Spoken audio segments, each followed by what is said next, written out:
And I'm a banker by trade. I've spent the 80s working in Latin America in the LDC debt crisis. In the 90s, I've worked with emerging Europe.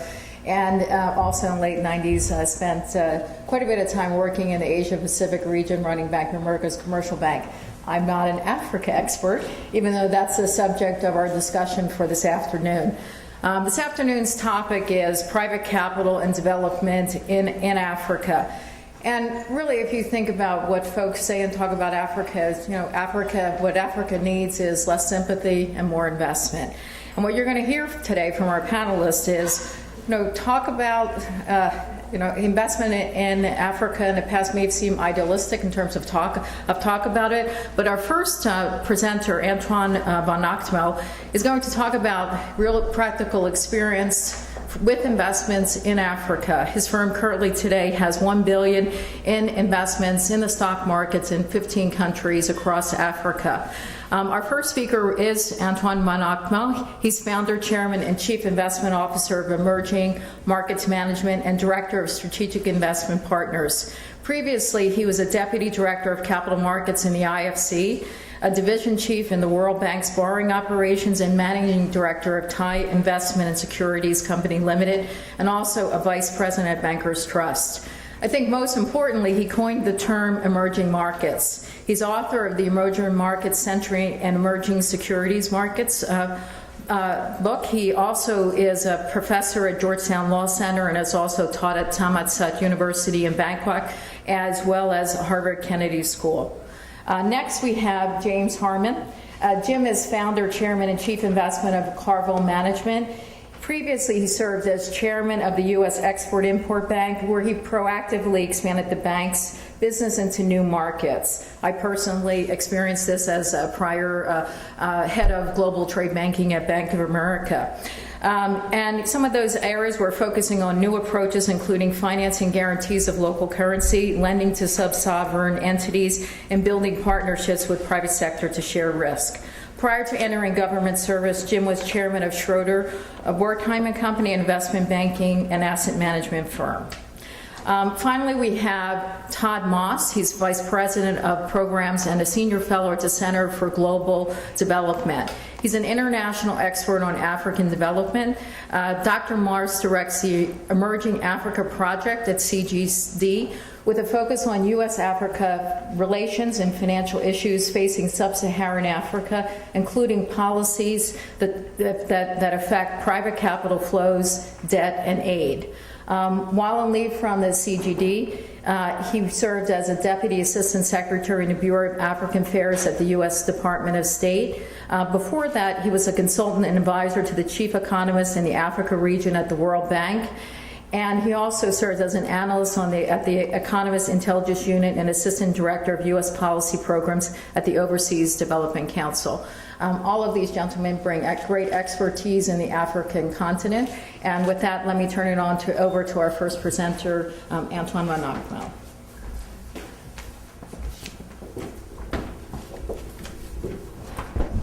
Thank you. Now, I am not going to tell you that Africa is the best thing since sliced bread. Okay? Let me just start with that.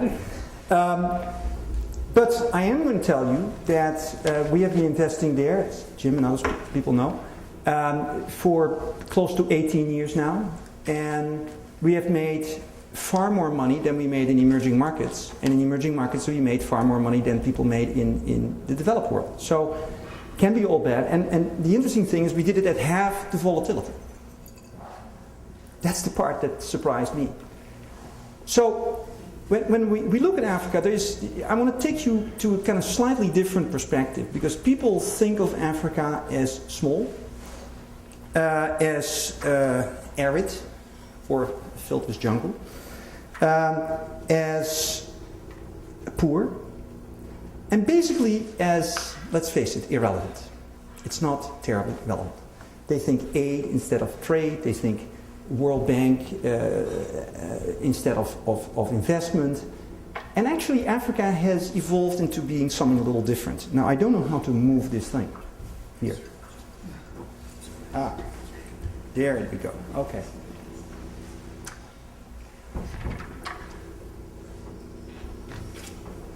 I still don't know how to move these. There we go. So give you a quick picture. In terms of GDP in Africa, 1.6 trillion. That's roughly the same as Brazil or Russia. About a third or so, a quarter of China.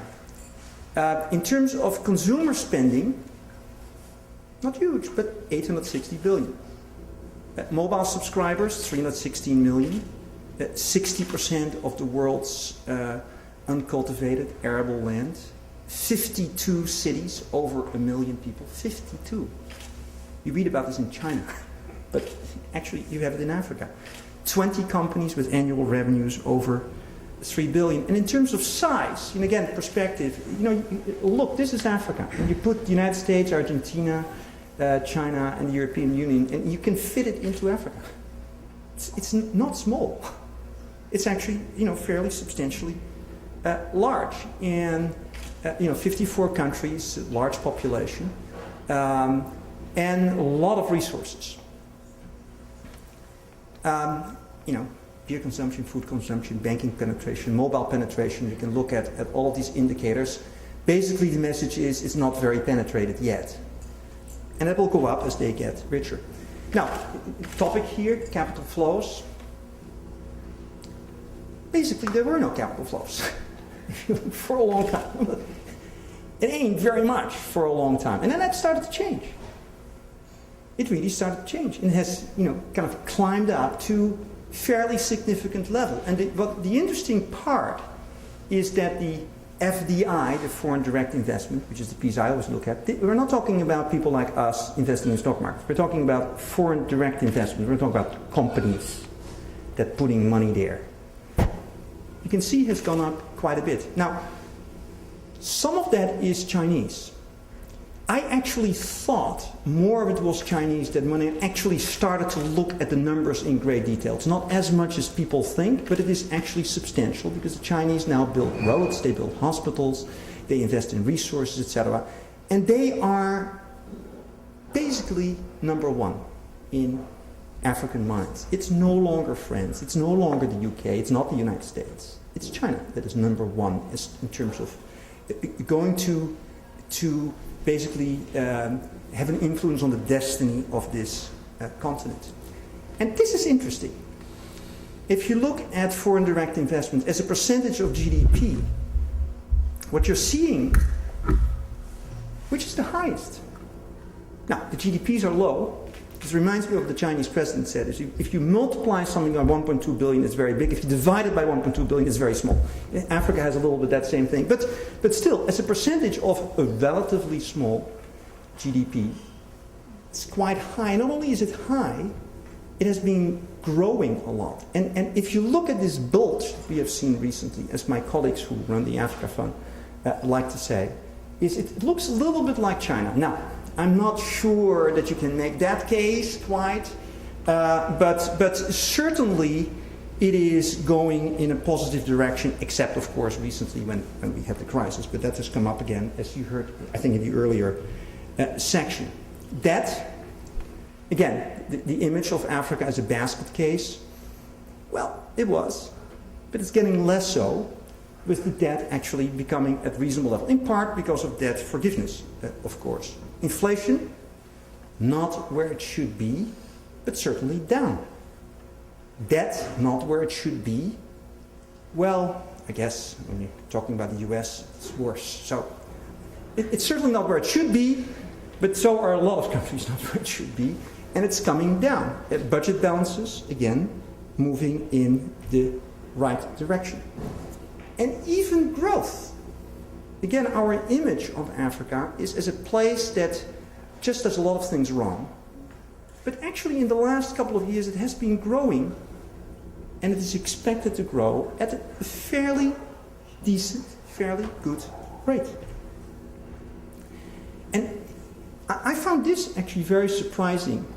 I kind of looked through kind of hundreds of pages of statistics that my colleagues have, and I picked out this one just to give you a sense of how things are different from what you might expect. And that is the urban population. The urban population in Africa is actually higher than in India, and not that far from China. So, just an interesting point. And this is another one that I found. I've just pulled out the things that surprised me. Africa, I don't immediately think of labor productivity, okay? China, yes. Some other emerging markets, yes.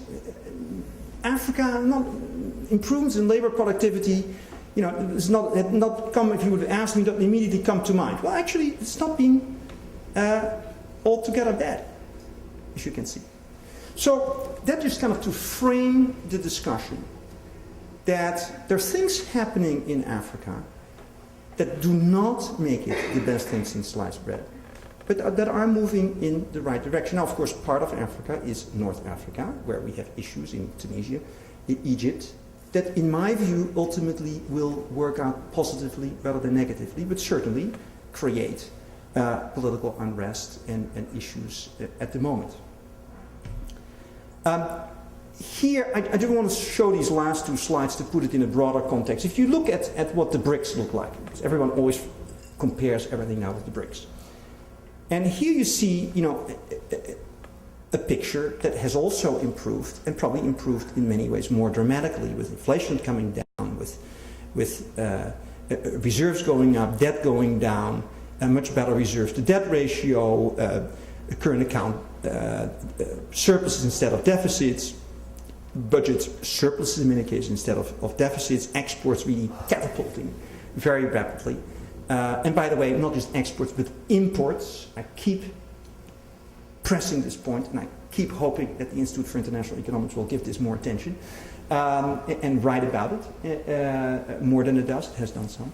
That there's a lot of exports going now to emerging markets, not just imports from emerging markets. And by the way, there's a lot of trade between these markets. And here to frame, again, Africa within the overall context of emerging markets, and then I'll stop, is, right now, and I think many of you know this, but not all of you know this, is emerging markets are over a third, 37% to be exact. These are not my numbers, these are Goldman Sachs numbers. My numbers are very close, but nobody ever believed them. And then Goldman Sachs put them out, and now everybody seems to believe them. Okay, fine, but I said it 3 years ago in my book. But here you have the numbers. Half of the world in 2020, roughly, will be emerging markets. And in terms of markets, don't look at the MSCI, because the MSCI is, I think, a fraudulent. That's too strong a word. Let me take that back. It's not. It doesn't give you a full picture of emerging markets, because it only measures what you can invest in, and it assumes you cannot invest in China, for example. Well, you have ETFs. It assumes you cannot invest in the Middle East. Well, whether you like it or not, Middle East is not that important. So all of these things are kind of forgotten. If you really take the full market cap of emerging markets, it's now 31%. Will be close to half, 44%, by 2020, and well over half by 2030. So this is how things change. And Africa is part of that picture in its own way. So not the best thing since sliced bread. It has issues, but there's some interesting things happening. Thank you.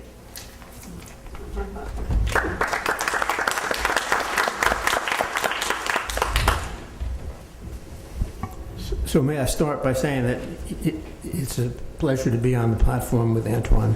Not only was he a terrific public servant at the World Bank, but he then, as an entrepreneur, which is not a lot of people in the public sector have the entrepreneurial skill, he created this entity which became immensely successful. And he was early, very early into investing in the emerging markets before any of us thought about it. Back at the time that you created this, I was running an investment bank. We thought Italy and France were the emerging markets in those days. So sadly, those of us, we thought we were international because we traveled to Paris and London and Tokyo. And none of us ever thought about Africa. It wasn't just Wertheim, it was Goldman, it was all the major firms. So it's a credit to Antoine for what he has created. So I'll just give you a little background. 12 years ago, I was running the Exim Bank.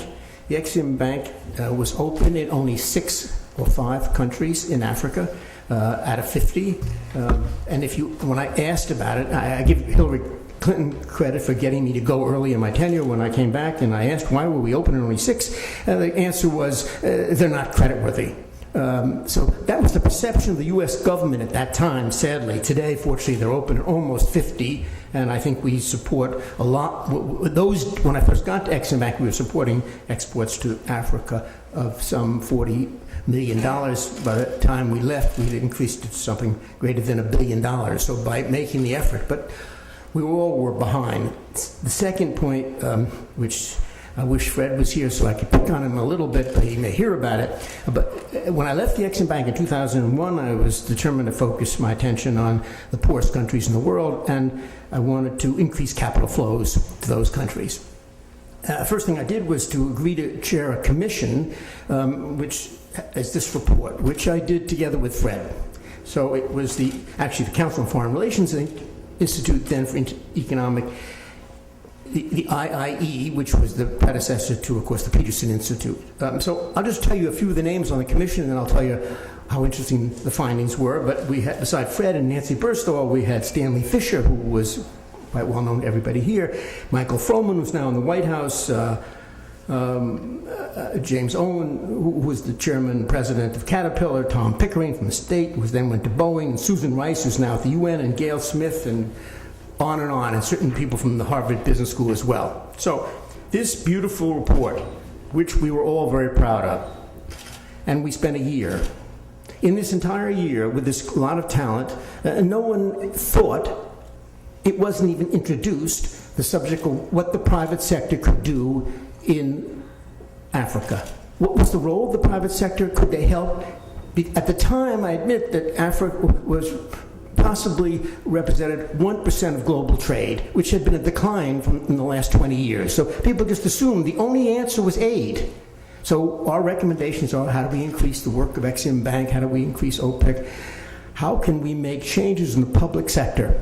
And in all of the notes and all of the information and all the intelligence we had, we never saw what was then going to come about, which would be the growth in the private sector. So the first conclusion is that the public sector is not any better than the private sector in predicting. They're quite good in taking action once there's a crisis. In any case, I'm reminded of this because in the next 6 years after this report was published, Africa's GDP, if you take sub-Saharan Africa, even excluding South Africa and Northern Africa, has grown more than 5% a year. None of us saw that coming.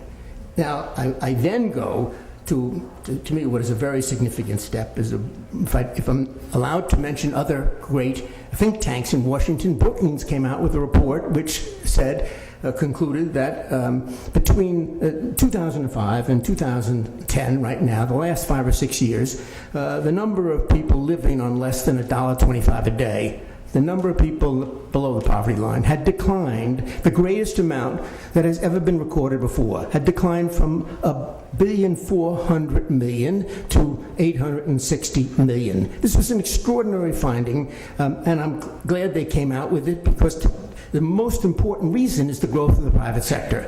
So growth is critical, as we all know. It's critical for creating jobs, and it's critical for alleviating poverty. So I still look back on those days and those studies why we didn't focus more on the private sector role in growth. In any case, wanting to be more involved in the poorest countries in the world, we created a fund to invest in the frontier markets, and a little less in what we call the next 11, as Goldman calls it, which is the non-BRICS. So I'm not here to advertise our fund, but it's very interesting to know that in the last 7 years, the annualized rate of return, compounded, has been 22%. Now, I never dreamed that we could produce these kind of results because I had a bit of a mission on hand that was to follow what I'd done at Exim Bank, just increase capital flows to Africa. And so I thought if we focused on the frontier world and invested in publicly traded equities, not in debt and not in the BRICS, we would maybe show the world that you can have a good return in the frontier world. And so the returns far exceeded anything I dreamed of. And I don't believe it's that we're any better than a lot of other people. It just shows the kind of returns you can have in the publicly traded markets of the frontier world. Now, earlier today, you heard Bill Klein talk about whether is it good or bad to have open financial systems. It's pretty clear to me that what the answer was, the same answer. He concludes that, of course, it's better to have open systems. Of course, there are exceptions, but I'm very reminded, because I've really recently come back from Rwanda, where here is a country which is making enormous progress. I'm reminded immediately where you have good leadership that will not only attract foreign direct investment and portfolio investment, but the results of good leadership in a smaller country are even greater than the results of good leadership in a larger country. But Rwanda is an example of that, where President Kagame has done a pretty spectacular job. And to their credit, coming from this extraordinary genocide of early 1990s, he has been, we don't have enough time to go through all the good things that he has done, but we were discussing this a bit earlier. The feeling you get when you're in this country that you're not only safe, the feeling you get that the people that love what they're doing, that they're involved with it. This country is growing better than 8% per annum. This country with very modest debt, I'm proud to say, is about to do its first financing with the Exim Bank in the United States for aircraft, which will help their new airline. This country did its first public offering of a beer company, is about to do its second public offering. The story is, if you didn't have an open markets, you would not attract foreign investment, clearly, nor would you achieve nearly what I think they will be able to achieve. Also, of course, it's critical to have good leadership. Then I would add to what Antoine said, in that it's important to note that any Graham and Dodd or Buffett type analysis of publicly traded equities in sub-Saharan Africa are on a comparable basis today with most of the rest of the frontier world and most of the emerging markets, if you measure this by multiple of earnings or multiple of book. So the result of which is a substantial increase in number of public companies in Africa, and pricing which is fair on a comparable basis around the world. And that means the cost of capital for the countries is much lower than it was 10 years ago or 5 years ago. So this little beer company, which was offered at a little less than 10 times earnings, probably selling 12, 13 times earnings right now, not far away from what other beer companies sell at in Africa or in the rest of the foreign markets. So Africa has, as Antoine said, caught up largely over the last 5 to 10 years. But having an open market, open financial system is critical for the growth that you will have in Africa, and that in turn is critical for alleviating poverty. Let me jump back to I think that as I look back on the years I was in the public sector and the private sector, there's a role to play between the public sector and the private sector. It's not always done, but I think where we can have joint efforts by both. And so the Exim Bank was a good illustration. In the days when I was at Exim Bank, they wanted to get the banks to participate in loans that the Exim Bank made to the poorest parts of the world. So we decided to put out on a website 68,000 pages of all of our loans and asked for bids. 60 some odd banks submitted bids, and a number of proposals were made to us, which would have meant that Citicorp and Morgan and the others were actually participating in the transactions of the Exim Bank, and that would have led the private sector into providing more capital, and a lot of good would have come out of it. As it turned out, counsel at the Treasury Department decided against it because they didn't want the U.S. to subordinate a loan position to the private sector, which is a bit interesting when you think back on what's happened in the last 5 years. We now owned, quote, Motors, and we owned various different institutions. But in those days, only 10 years ago, no one was prepared to do that, sadly. The rest of the world has made much progress in this area and is considerably beyond where the U.S. is. So we've fallen behind. I hope the administration will focus on that, on how the, quote, the trade finance agencies and other agencies can possibly work with the private sector along these ways. A couple of things generally to pick up a bit on what Antoine has said. The total market cap of sub-Saharan Africa, if you exclude South Africa and Northern Africa, is only about a little less than $100 billion, which by anybody's standards in the world is rather small, which is a reason that you don't have. You have plenty of money looking to invest today in Africa, but 100 billion, just to give you a rough idea, I think Nigeria represents maybe 60% of that. And the 100 billion is 1/4 of the market cap of Google.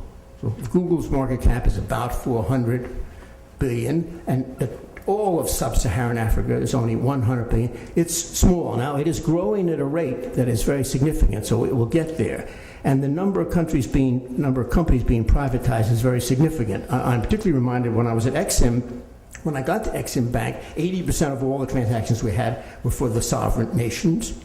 So 20% was for the private sector. And by the time I left, just because of the number of privatization, it was reversed. 80% of all the transactions were with the private sector. And that has continued, and so with the number of privatization work being done throughout the frontier world, market caps are growing, and they will get to a larger number. Clearly, Africa, you can almost plot out where it will go in terms of market cap. Now, what concerns me, briefly, as unenthusiastic as Washington was about Africa when I did this study, they are now almost too enthusiastic. In the private sector, Barron's comes out with a story. It says in August of 2010, now is the time you have to be investing in Africa. I happen to just catch a number of other magazines, everybody saying the same thing. In Washington, you've had a few studies recently by a number of other distinguished think tanks, all of whom came to the same conclusion. That is, they predicted continued, if not accelerated, growth in Africa. So something tells me when Washington and New York agree on the same thing, you ought to be careful. Doesn't mean it's bad, but it's a little concerning that there's almost too much enthusiasm for this relatively small part of the world. So among the things that concern me, commodity prices, of course, if they were to turn, if for some reason there was a problem in China, a little bit of a setback, that would have a setback for Africa. Clearly, political risk in the Mideast could metastasize out and impact much of the frontier world. A lot of people will always point to the resource curse that exists for oil companies and has been a problem for Nigeria for some time. So I'm a little bit more cautious now in a way than I was 7 years or 6 years ago when we started, and it was clear to me that we were buying things that were growing at north of 25% per annum, and we were paying 6 and 7 times earnings, and there wasn't that much competition. Today, it's more in line with the rest of the world. So the good news is that Africa has caught up. The good news is the human capital in Africa has gotten a lot better. The good news is the debt to GDP in Africa is very modest. The good news is that the world is noticing Africa. So all of us who cared a lot about Africa are happy about that. And just a little bit of caution, it doesn't mean that Africa won't continue to grow. They will, but sometimes when the enthusiasm gets a little too much, you have to be a bit careful about what you do. Thank you.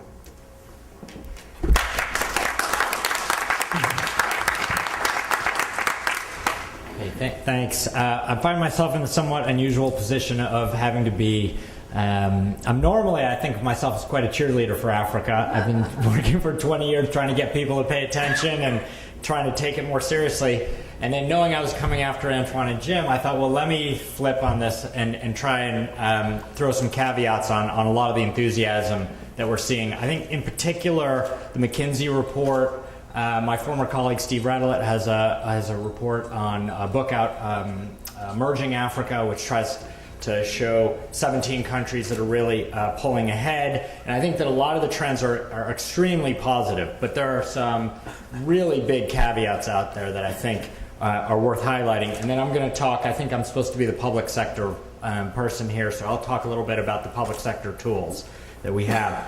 The first is that the headline figures look pretty good. The growth numbers look great. But when you look underneath those growth figures, especially, and it's not just for Nigeria and Angola, but for lots of these economies, we're talking about largely enclave projects that are just getting going. These are mining and offshore oil projects. So the growth is extremely geographically concentrated. And what this means is that a lot of countries are becoming middle income, but they really don't have a middle class. So we're seeing now, we're actually looking, IDA is going to lose probably another 12 more countries in sub-Saharan Africa will graduate out of IDA in the next 10 to 15 years. But almost none of them are going to have what we would think of as a real middle class. It's just that the average incomes are are crossing the threshold. And what that means to be middle income but not middle class is that you don't really have an independent business sector that's there to generate taxes and to be a check on government. What you have are a couple of multinationals and then several large businesses usually connected to, say, the president's family that are doing quite well, but that's not really the basis for broad-based growth or for some of the political changes that we'd like to see. Now, this is not true everywhere, but in lots of countries that's true. In the most extreme case, a place like Equatorial Guinea, which is growing extremely fast, but all of the dynamics are quite negative. The second, which is related, is that the political risk in Africa, I think, is extremely high, a lot higher than people are willing to admit. Now, we can see how quickly countries that look pretty good can go backwards. Think of Zimbabwe, Cote d'Ivoire. These were not that long ago thought of as the leading edge. These were diversified economies. People thought there was a strong middle class, but a very small group of people can quickly destroy those economies. And I think that we're starting to see some of those trends in sort of the next wave of countries that everybody thought really highly of. And I'm thinking here of Uganda and Senegal. Now, Senegal, people like to talk about as, it's been democratic for several decades. It's kind of doing fairly well, very cosmopolitan place. They just built a $400 million shiny airport. Maybe there'll be a regional hub. But when you look at the operation of the airport, it's controlled by the transportation minister, who also happens to have 5 ministerial portfolios, which include every major infrastructure project in the country. He also happens to be the president's son. And he happens to be keeping out international airlines that want to use that and just allowing the airline that he has a share to get the best landing rights. There's something, not quite going right there. And I think when you talk to companies that are operating in countries like Senegal, including American companies, when you talk to them quietly, they're quite concerned. I think Nigeria is really going to be a driving factor for all of Africa. They've got a very big election coming up in just under a month from now. I think there's a lot of uncertainty there, and I actually think what the world expects and hopes, which is kind of PDP stability, is actually quite a negative outcome. So we'll have to see there. And even in countries that seem to be doing fantastic, Ghana has had 5 democratic elections in a row. It's growing like gangbusters. It seems to be doing really well. They've started to get some of the aspects of the oil curse even before the oil money has arrived. It's supposed to start arriving any day, and they're getting, they literally let the guy out of jail who's now running some of the oil companies. So there are some of those things I think that are worrisome. And on the last, my last caveat is that a lot of these headlines make it look like there are all these investment opportunities in Africa, but the instruments are actually extremely narrow. So boutique firms, I don't know if you describe your firm as a boutique, but some of the Africa regional funds have been able to do very well partly because there are not tons of these kinds of actors out there. And just to give you, Jim mentioned the market size. Just to give you an example, the Ghana Stock Exchange, which has been going for 20 years, people think of it, it's always the stock exchange that they look at in these, these Barron's type articles. They trade, it's only open 3 days a week. Average day they trade around $300,000 in shares. So $50 million in turnover is a very good year in Ghana. So the idea that you're going to have lots of big emerging markets funds come in there just isn't the liquidity. It's not that the trend isn't positive. It's just that trying to buy a $5 or $10 million block in Ghana is virtually impossible for almost all the shares. Not all of them, but most of them. And a lot of that comes to the market size problem. So, Antoine showed that Africa as a whole is pretty big, but you actually have to break that up into 53 countries. So when you break that into 53 countries and you spread that economic activity over that enormous physical space that he showed, you're actually talking about very low levels of economic activity spread out over spread out over a huge area and with lots of administrative barriers. Imagine taking an economy roughly the size of metropolitan Chicago, which is pretty much the sub-Saharan economy, breaking that over a huge area and adding 48 customs agents at each city block virtually. And you can imagine the devastating effect that has on commerce. Now, South Africa we like to think of as a big emerging market. It's about the size of Indiana in terms of an economy. And in fact, I live up the road in Montgomery County. Now, Montgomery County, Maryland, it's a pretty nice county, but Montgomery County, Maryland, if we put that in the rank of all sub-Saharan countries, it's smaller than Nigeria, it's smaller than South Africa, but it would be the third largest economy in Africa. Montgomery County Public Schools, the budget is about the same size as Mali's entire federal budget. So I think in terms of scale, that's really quite an issue, partly because of geography. If all of Africa was one country, you'd have quite a big market share, but you really don't, and you have intense barriers to all kinds of things like trade, barriers to people moving, barriers to capital. All right, so this brings me to the U.S. public sector and the role of private investment in supporting U.S. policy and the role of public sector in trying to overcome some of these caveats that I've highlighted. And here I'll try and be much more positive. The good news is that, as Jim suggested, the government, the administration really sees private investment as a critical component to trying to encourage a better Africa, for trying to create economic opportunities, trying to build more secure societies, trying to reduce poverty, and to build markets. And really, I think people get that aid dependency. We're only going to be able to cut a lot of these aid budgets when domestic tax revenue in these countries starts to pick up some of the slack.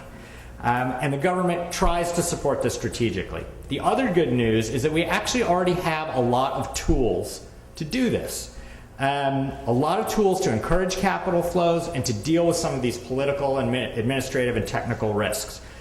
One agency that I like a lot is the Overseas Private Investment Corporation, or OPIC.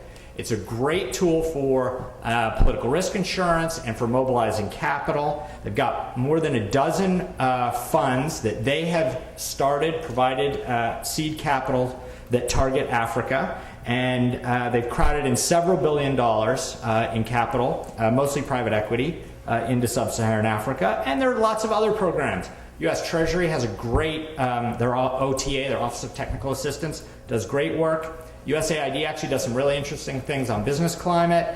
We've got US TDA that does feasibility studies for big infrastructure projects. There's actually quite a lot of pretty good things going on. Now here's the bad news, is that these tools are massively underutilized.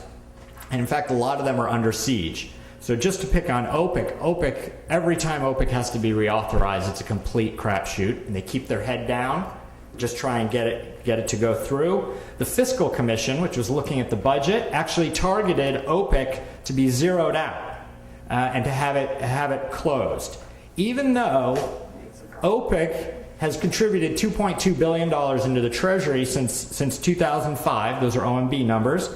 And in the FY11 budget, they have a positive contribution to the budget of $189 million. So I don't know if that's just misunderstanding of OPIC, but certainly they're feeling beleaguered. But the really bad news is that the U.S. government is, this won't surprise many of you here, is very badly organized to use those tools in a coherent way. These agencies are stovepiped.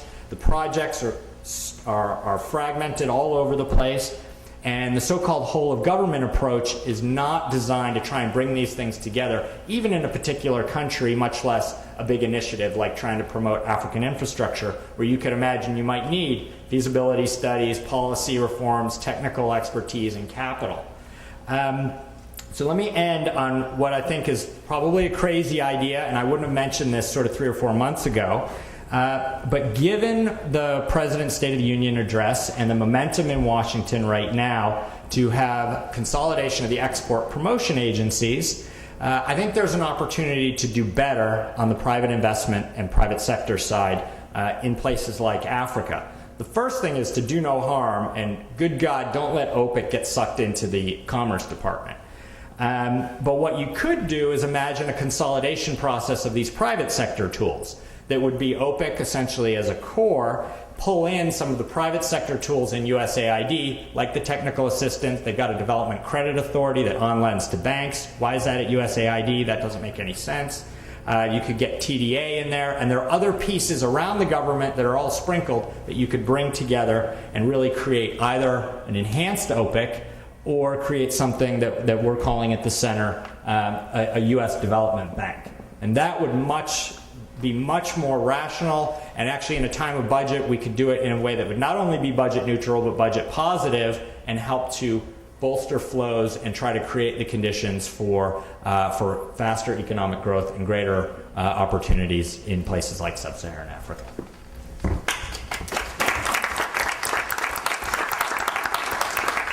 So let me ask the first question before we open it up to the floor for questions. So following on your point, Todd, I'd like to ask Antoine and Jim their views of how important and how effective are these tools that Todd just articulated in your decisioning and your investment decisions that you've made in Africa and moving forward? For us, they're totally irrelevant. To be blunt about it, I mean, that's not something we look at. That doesn't mean they're not important. But they just, for us, happen to be unimportant. Maybe just one general comment, because I think it's sometimes not appreciated. What a wonderful thing it is to live in a country where you can hear completely different views, and at the end of it, there's no kind of two big guys waiting who will put you in a car, but it's him or us. And really, what I heard was not so much two very different views, but the question of whether the glass is half full or half empty. I don't think you're saying that the glass is empty, but you're looking at some of the risk, and I would agree. I mean, I would not have any question about any of the points that you would make, and probably Jim here. But it's a question of how you look at things. I mean, for example. Oh, I'm sorry. For example, when I coined this word emerging markets in 1981.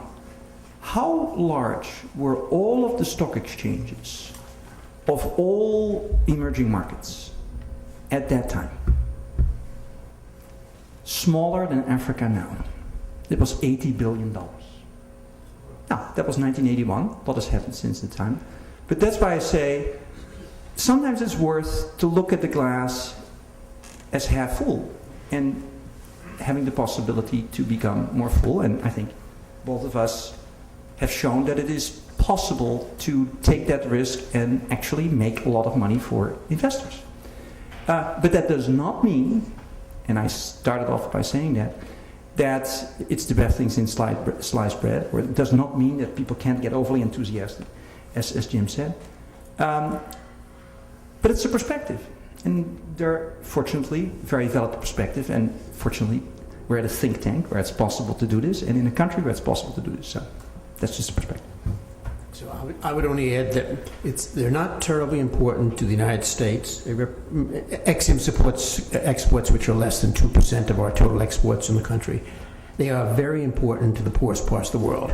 So in a way, even though Ex-Im is on the commercial side, I've always thought they did more important things in the poor countries of the world who can't get any financing at all and who need it. So Rwanda gets financing for its aircraft on very attractive terms on a long-term basis, and that's a very important thing for them to do. Now, maybe the other point is we're way behind the rest of the world, so it's a bit, we don't have enough time to get into this, but the Ex-Im Bank, when I was there, was number 1 or number 2 size in the world as export credit agencies, and today it's number 14 or 15. We supported 15 billion of exports, and today we support maybe 23 or 24 billion. The Chinese had less than us 12 years ago, less than 5 billion. This year, the Chinese will have, their 3 export credit agencies will support way north of $200 billion. The Italians have a bigger Ex-Im Bank than we have. The Canadians have a bigger Ex-Im Bank. So we have fallen way behind. So I'm glad that the administration is now focusing in on this question of competitiveness.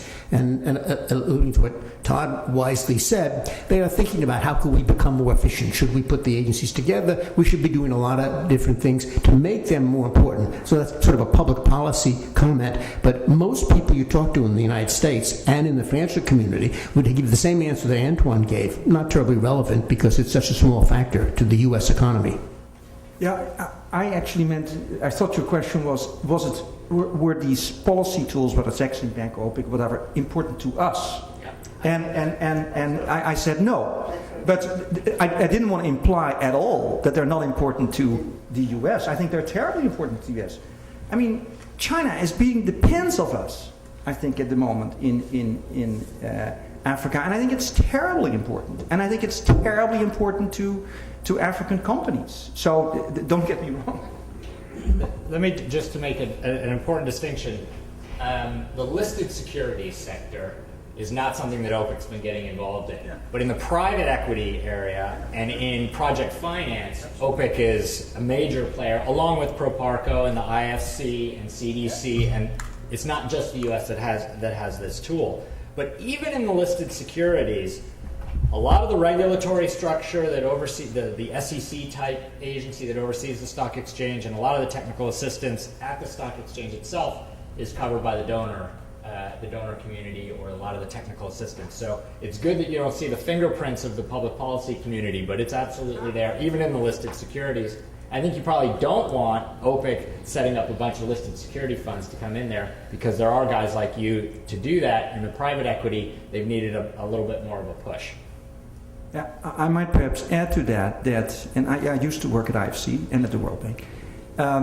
There was always this myth that you didn't really need IFC to do these things because private capital will do it. Well, it doesn't. In most cases, it doesn't. And I think OPIC and the Exim Bank and IFC play a terribly important role in getting things going. And, well, then things happen. Then things start to get a momentum of their own. But in the beginning, they're terribly important. If we could ask if you could, the mic, thank you. Hi, so thanks for a very interesting presentations. My question's about commodity prices in particular, because as everybody knows, we've been going through a commodity super cycle, and given the resources that Africa and sub-Saharan Africa have, there's been an enormous sort of terms of trade sort of benefit for that, and I presume that has been an important driver of private investment and supporting government revenue and things like that. Now, of course, none of us can forecast commodity prices going forward. However, you also have to think about risks. And if there was a negative commodity price shock that was sustained, what would the impact on sub-Saharan Africa be? Because in the past, it's been very negative for the continent. So are there institutional sort of features in place now that would sort of make sort of adjustment to a shock of that nature easier to manage, or would we find that government revenue would collapse, private investment, and we'd have a reversal of some of the gains in living standards and reductions in poverty that we've seen over the last 10 years? Who wants to start? I'll take a first crack at that. Great question. I mean, I think that the strategy that governments have in this case is to go back to the bank and the fund, to the regional development banks like we saw in 2008 to gap fill. I think things have gotten a lot better. Central banks are much more independent. And we're now starting. Actually, on Monday, I'm in Casablanca looking at with a group of African sovereign wealth fund managers. So there's a definite move to improve the governance of reserve management and to try and move toward protecting against the shock that's coming. It's coming at some point. We can't predict when, but we know it's going to go down at some point. But I think the Nigeria example is extremely illustrative. That a couple of years ago, when Ngozi was a finance minister, she was able to set up this excess crude account, which was a special account where money over a certain reference price in the budget went into a special account for when oil prices went down. And there was over 20, that enabled them to buy back their debt. And over the last couple of years, they had built up more than $20 billion sitting in the ECA. Well, as oil prices went from 60 to 80, now to 100, they've run that $20 billion completely down to where there's virtually nothing left. So now they're going to try, it's an electoral cycle, the election's in April, so we know why. They're going to try again with a sovereign wealth fund and try and park that money offshore and see if they can get some fiscal rules there on withdrawals. Whether they're going to be able to protect that money or not, I don't know. I'm pretty skeptical given what's happened in the past, but I think it's, people recognize that that's the problem. I might just add from my point of view, commodity fluctuations are critical to a lot of the developing world and specifically the frontier world. So the amplitude of the fluctuation is what's critical. If it's 5 or 10%, it may not be that significant. A significant move down would have an impact on some countries in Africa, some countries less so. Those who import oil obviously are not going to be as much impacted. And around the world, it's the same thing in the emerging markets. So all of us follow commodity moves and oil price moves. I'm much more worried about a sharp increase to a very high level, which could have a significant impact, but it is critical.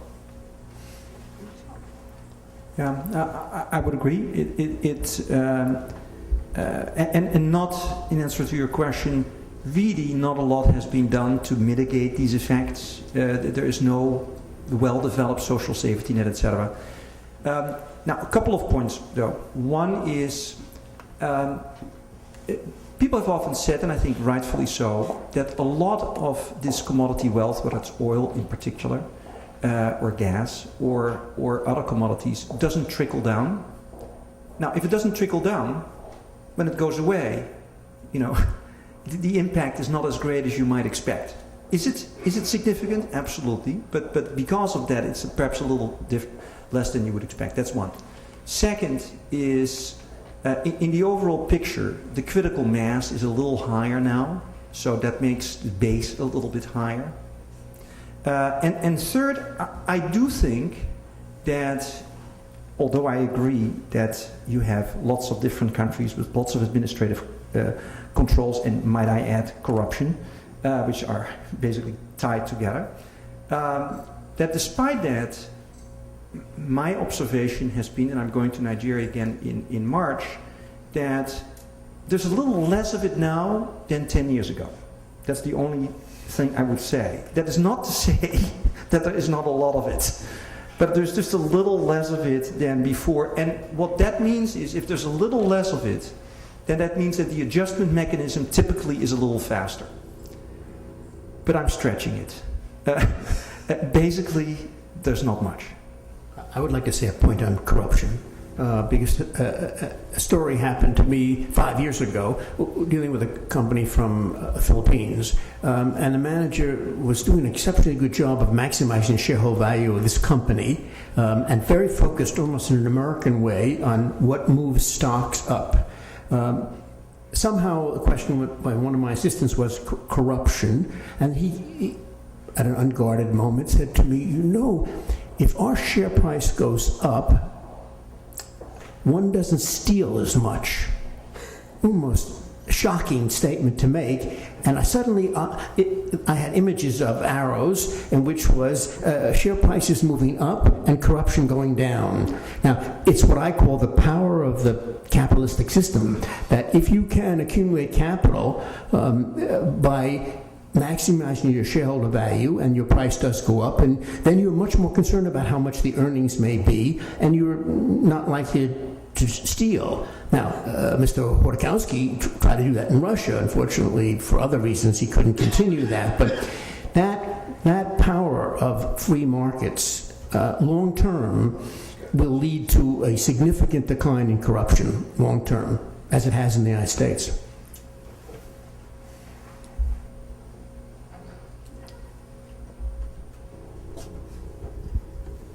Yesterday we had a lecture by Ms. Moyo, and she essentially said that Africa would be better off if we ended the official assistance, because official assistance primarily diverts the public figures to rent-seeking behavior and causes corruption. At the same time, the chart that Antoine had has direct investment at something like 5 or 6% of GDP. How should we think about the relative role? And she also had a figure, which, if I heard it correctly, said that 70% of the public sector revenue in Africa is from aid. Okay, well, maybe I misheard it. No, that's what she That's said. what she did say. I don't think that number is correct. She did say that. Yeah, she said I that. believe that she said that. Yeah. That's not All right, so here's the big question that I'm asking. How should we think about the relative roles of public sector concessional assistance going forward versus private capital flows? And how much credence do you give to the notion that the public contribution may actually be having a negative effect, and therefore we should somehow cheer on the private even more? So who wants to start? We could talk for hours on this subject. And I didn't want to raise the question yesterday with her because I want to encourage her to continue to do what she's doing, but you want to start? It's very important that she is successful for lots of different reasons. And I think that I'm happy that she's doing very well, but her statistics were a little bit off. That's all. What's the right number instead of the 70? It's do you have the number? It's a lot less than 70 in my judgment. A lot less than 70. A country that was getting 40 or 50% of its budget revenue in aid would be extremely high. Most of them are probably in the 5 to 15. The numbers, so for a country that's post-conflict like Congo, the numbers are going to be huge because the government doesn't spend anything and there's all this humanitarian activity going on. So Burundi, it's going to be huge. Liberia is going to be huge. But so that kind of aid is completely different from, say, budget support that the European Union is giving Uganda, right? So we have this debate all the time at the center, virtually every week. And, you know, I tend to side on largely with Arvind Subramanian, who's of the view that if aid is given like a rent, then it has all of the effects that we'd expect on of rents, which is that unearned income leads to all kinds of dysfunctionalities. And I think that's largely right. But in practice, lots of aid is not like a rent. It's not like just a royalty check coming from an offshore company. It actually comes with tremendous amount of transaction costs and checks and hassles and all of the headaches of dealing with donors.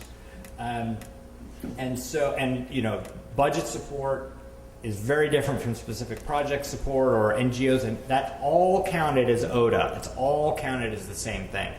So I think you need to disentangle that a little bit and think about what those effects are. So in some countries, absolutely. You know, I think Uganda, it's very clear that the aid system is creating conditions for rent-seeking and corruption. But in lots of other countries, the way that the aid system works is completely different, and it's probably not doing that. But the choice that Dambisa sort of makes is a false one for a policymaker. Okay, the U.S. could decide that we're going to shut down all of our USAID missions. It doesn't matter. The international system is already there. The World Bank has their IDA allocation system. The European Union has all of their system. And, you know, we're a large player, but we're you know, a small share of the total. So, I don't know if that's...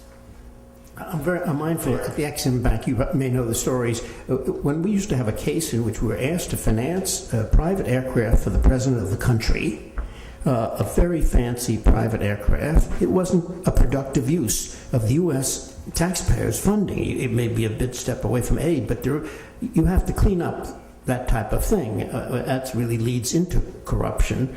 I think she was trying to be dramatic and make this statement. I think you can't go that far. As Todd said, there's balance here.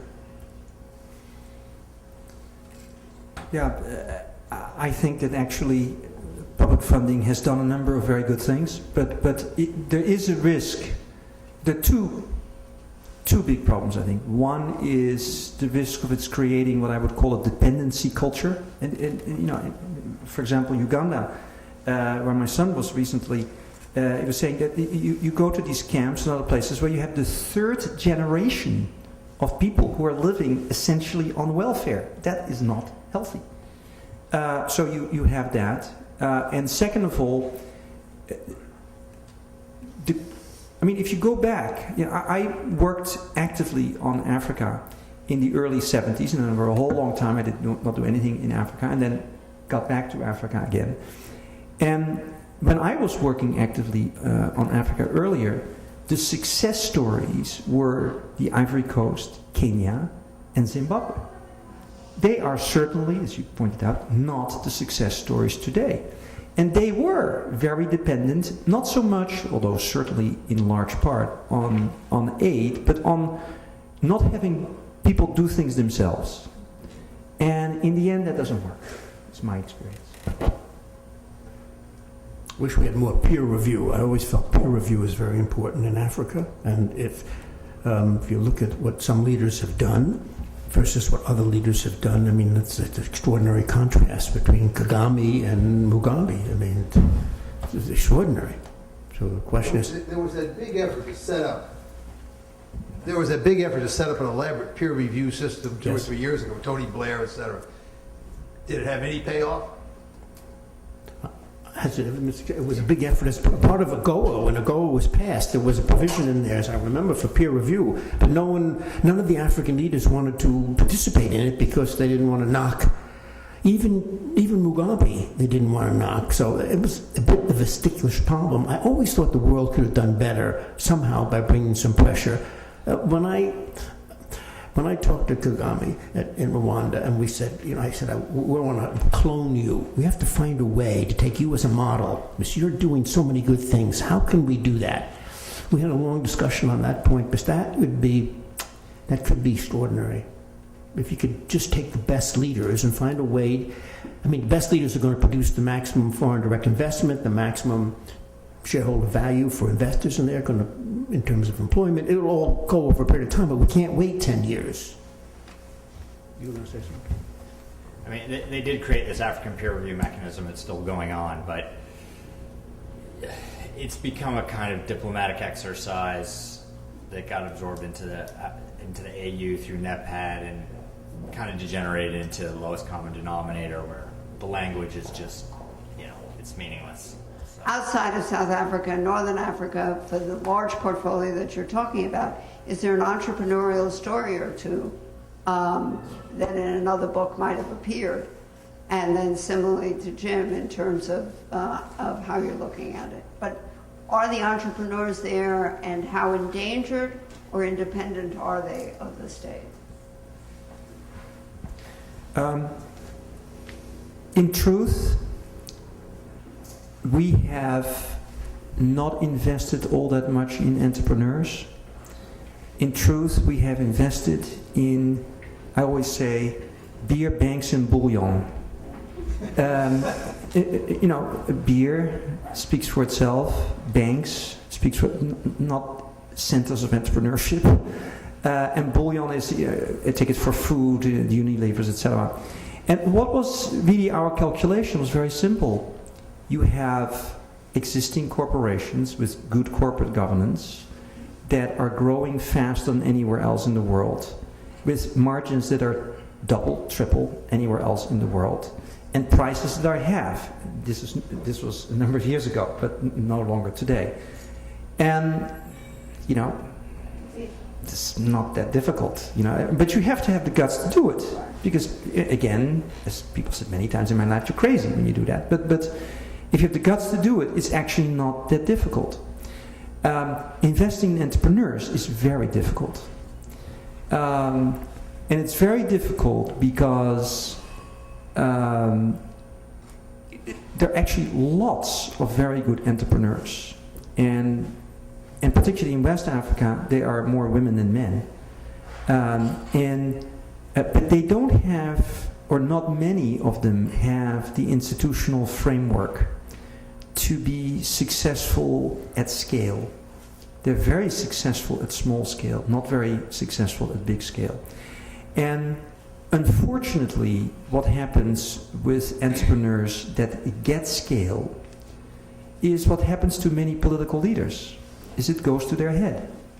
And they become very greedy, and take in the money for themselves, and as a shareholder, the institutional framework often does not protect you. So investing in entrepreneurs is not impossible. Investing in entrepreneurs is the future. There are examples of successful investments in entrepreneurs, from cell phones to other areas, but it is very difficult. That is my experience. I would agree much with what Antoine said. I started to write down some names of companies in sub-Saharan Africa that have built companies. There's a payroll finance company based in Botswana and has expanded now to become a $400 or $500 million market cap, and they created this company out of nowhere. There was enormous need, as everybody knows here, for financing between the micro world and the large projects, which was not available in the poorest parts of the world, and so they came upon a mechanism to finance off government payroll first, and it has expanded to be a very successful finance company. But none of them are the kind of giants that Antoine talks about in his book. There aren't any. The cell phones would come probably the closest. A few cell phone companies that have been very successful. Have asked them out. I would guess that 1 in 8 people in the world live in Africa. If you take just sub-Saharan Africa, it's a huge population growing at a good rate. There's no question that human capital, which was way behind, is catching up.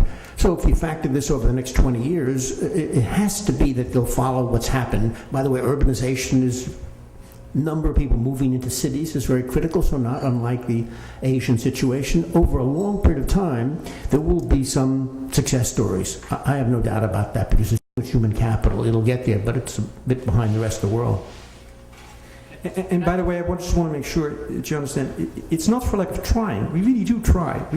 We work very hard at trying to find entrepreneurs. But the issues that I mentioned and Jim mentioned are issues you run into. And we're not a social welfare agency. We invest money for investors. And so when we do it, we have to do it in a way that we think makes sense. And then you run into some of these problems. This gets precisely to the point that the different capital types of capital. So a listed security, by definition, it's already large enough that they've had an IPO, and it'll attract guys like you to go and put money in. Does great, reduces the cost of capital. I did my doctoral thesis all about stock markets in Africa. I'm a huge fan. I think that's great. But if you're talking about what Jessica's talking about, that's where venture capital, that's where the private equity funds are going to go in and help entrepreneurs that are maybe, little, get to the point where they can go to the IPO. And in fact, we didn't plan it this way, but the company Jim's talking about, Letsheho in Botswana, was started partly with a lot of capital from IFC and from the public sector. And now we're investing in it. And you're investing, right? Yeah. So that's why, again, I think this idea of having, if you're going to say that building markets and entrepreneurs is part of U.S. objectives in a place like Africa, you have to have more of an integrated approach by using your tools so that you can have the microcredit guys get to the SME credit that can get to private equity, and that if they're dealing with electricity problems or business registration problems, that those programs that are there, in a sense, they don't have to all be it doesn't have to be central planning, but at least on the U.S. side, we'd at least bring everything that we have when we decide to do that.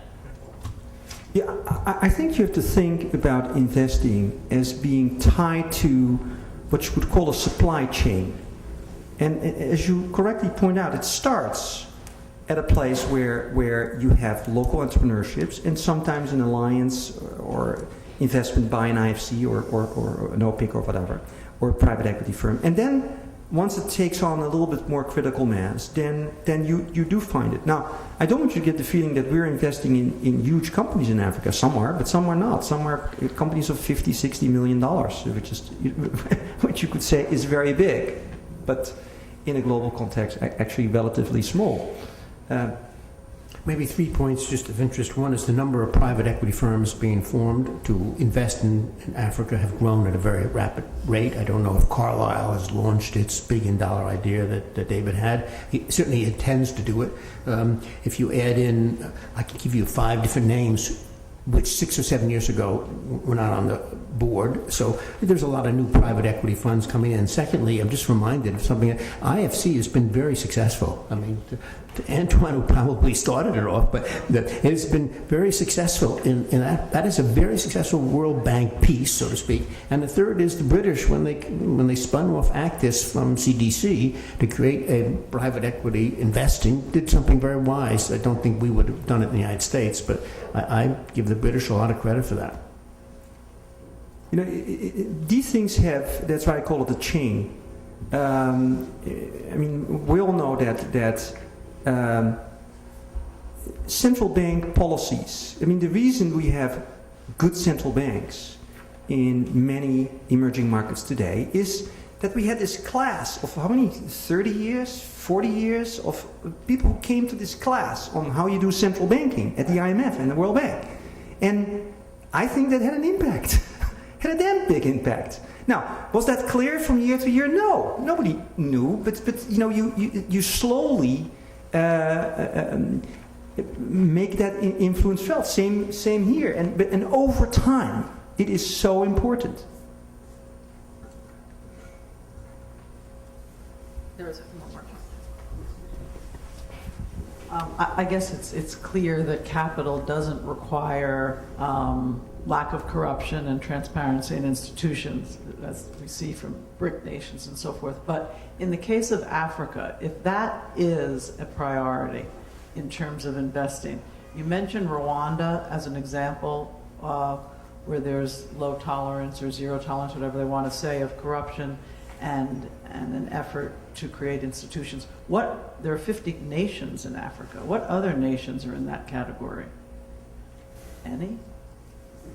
By the way, Rwanda did something which is extraordinary on that subject. As you know, on their first offering, it was a lot of demand for the offering. A lot of people put pressure on the president, the minister of finance, and everybody else to get a larger allotment. Even I said, you know, I've been friendly and help you out and all that. I hope you're going to take that into consideration. And they, at a moment in time, which is, I thought, pretty firm with that part, they said everybody gets the same pro rata treatment, whether we know you or we don't know you. It was a pretty impressive statement to make. And so talk about the wisdom of how we handle that. Now, there are other countries that are doing better too. I happen to feel that we've talked a little bit too much about Rwanda, and I did it because you and we were talking about Rwanda, and I just come back from Rwanda and Kenya. But I think there are other countries making progress. Rwanda is such an extraordinary story because it comes from such a disaster. And Rwanda, most of the people here wouldn't know, as you may know, it has the largest number of women in their parliament of any country in the world, 55%. I have this sort of secret theory that if you analyzed governments where women have equal rights and play a critical role, probably it should lead to better growth rates long-term and better investment opportunities. Now, I haven't proven that yet. I like it, Jimmy. You should know, just to be on a little sense of humor, although it was critical. In my last year at the Exim Bank, I was sued by older white males for prejudice against older white males because we had made a number of appointments. I frankly didn't realize it. 75% of the senior appointments were women. And so an action was filed, and I was defended by the Justice Department. It's a famous case. And of all things, it shows you the wisdom of our government, the Justice Department sent over 3 women to defend me.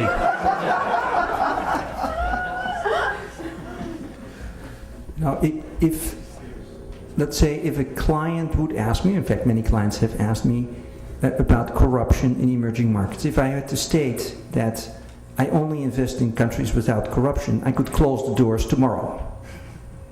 Because every country in which I invest has corruption at different levels and in different ways, but they all have corruption. Africa is not even the worst, although it's at the higher end of the spectrum. It's not, and similarly with transparency, but we live on intransparency. If everything is easy and transparent, then You wouldn't have an investment. yeah, then just invest in an index fund. Why bother with people like us who still charge you just only a tiny little more, but actually we charge less than ETFs in many cases. We discovered. I was very surprised, that's just a fact of life, and you learn to live with it, and you have to be realistic about it. And it's actually very difficult. When I train new analysts, they don't look at things like that. I say, did you watch what he had around his arm here, and did you look at his house? What did his house look like? Did you look at his car? Was it washed with Perrier water? These are questions that you have to systematically make part of an analysis when you're looking at companies, and most people don't do that very well. If I could just add one thing to that. When we see a government going through reforms or an election in which the new president is likely to be anti-corrupt, more transparency, good governance, that does encourage us to invest there, because we're convinced that creates a re-rating. So, for example, in the Philippines, had an election a year and a half ago or 2 years ago, I've forgotten, maybe it was 2 years ago, everybody noticed the two candidates were very pro-business, they were very transparent, they spoke about anti-corruption, they said all the right things. And we did some work and we found out that they were real. One of them got elected, and he has done that. And that has resulted in a very significant re-rating of much of the private sector companies, because it attracted a lot of foreign investment. So if you can pick that off, but I do agree with what Antoine said, if we just looked at those where there's no corruption, it would be hard to find investments in a lot of countries. One last factor, the question I used to get when I testified all the time by every member of Congress would be to tell us, Mr. Harmon, what's the countries where you have the greatest corruption towards the United States? Everybody expected the answer to be Russia or Nigeria. It wasn't. It was Indonesia then. Indonesia was the only country that defaulted on us, didn't tell us the facts, and so forth. Now, Indonesia has had an extraordinary progress in the last 8 years under new leadership. Extraordinary. Indonesia is coming close to being investment grade maybe in the end of this year. Its GDP will go over $1 trillion. And that leadership has made a huge difference. So where there is leadership, you could see, at least you'd see a reduction in corruption. At least you'd see improved governance and improved transparency, and that will lead to a lot more investment. But if I may just add to that about some of the difficulties. Let me give you an example of a country where things were really, in my judgment, going in the right direction in terms of transparency, in terms of business practices, in terms of the liberalization of the economy, and many other things. That country was Egypt. So you see, it's difficult. It may be going in the right direction, and I really believe when we have this whole list of things that we look at, and they all look good. But no guarantee. That's what makes investing difficult. By the way, no one in the government in the United States, no one at the NSC, no one in the private sector that I knew saw what would take place in Egypt. I knew no one who made that statement. So it was very difficult to predict. Great. I want to thank our distinguished panel today for this very interesting and informative discussion. And I think that was an interesting note to end on, that there's always uncertainty in the investment environment, but there certainly seems to be some cautious optimism about investing in sub-Saharan Africa at this time. Thank you. So we're at the... I stole them from her. We're at the close. As we wrap up, as I've told Fred many times, I'm not an economist, only the son of an economist, so I guess that makes me an SOE. I'll not try and summarize or interpret, I'll just try to outline some broad themes that I've heard. One is capital flows are positive, perhaps empirically improving, and Booz Allen's issue is one of national security and stability. And so perhaps that leads to stability or not, as we've heard in the case of Egypt. And capital flows are about absorption, volatility, stability, as I've said, in a different context. And there's a host of policy instruments, and we have some risk models that we can test those with. There's some real challenges around that. Sometimes there's too much or too little. Capital controls are in the eye of the beholder.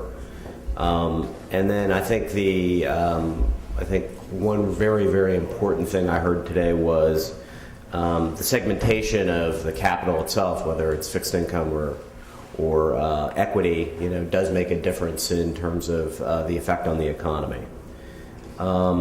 And we need to understand the role of domestic investors, as Kristen said. So I think we've heard, I guess I've heard that perhaps Africa is a good investment as well. There's a lot of labor productivity.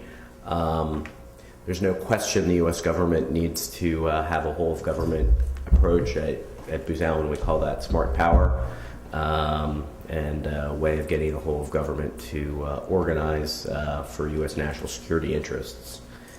I think there's some thank yous out there, mainly to our presenters and to the moderators.